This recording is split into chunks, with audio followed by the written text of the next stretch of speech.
ભાજપના નવા પ્રદેશ પ્રમુખની નિયુક્તિ માટેની ચૂંટણીની પ્રક્રિયા શરૂ થઈ ગઈ છે। 11 વાગે ઉમેદવારી ફોર્મ ભરવાનો સમય પણ હવે શરૂ થઈ ગયો છે। ઋત્વિજ પટેલ ભાજપ નેતા આપણી સાથે છે।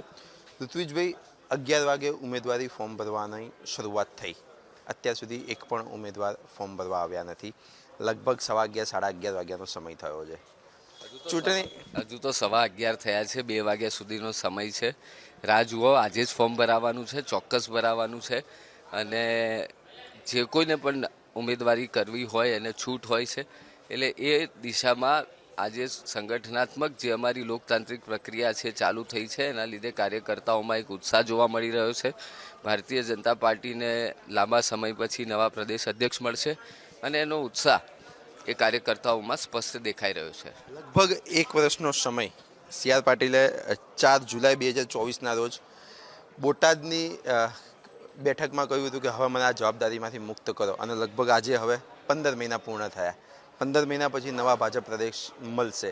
એક જ ઉમેદવાર ફોર્મ ભરશે અન્ય રાજ્યની જેમ અહીંયા પણ?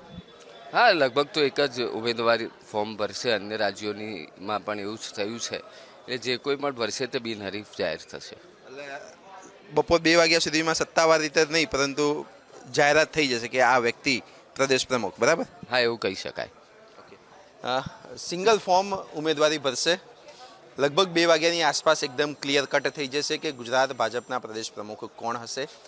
જગદીશ વિશ્વકર્મા 12:30 વાગ્યાની આસપાસ ફોર્મ ભરવા આવશે, એટલે કે કહી શકાય કે 2 વાગ્યાની આસપાસ સત્તાવાર રીતે નહીં પરંતુ બિનહરીફ રીતે તેઓ ભાજપ ગુજરાત પ્રદેશના પ્રદેશ અધ્યક્ષ બનશે। જ્યારે સત્તાવાર જાહેરાત આવતીકાલે 11 વાગ્યાની આસપાસ નિરીક્ષકો દ્વારા કરવામાં આવશે કે હવેથી ગુજરાત ભાજપના પ્રદેશ પ્રમુખ જગદીશ પંચાલ છે।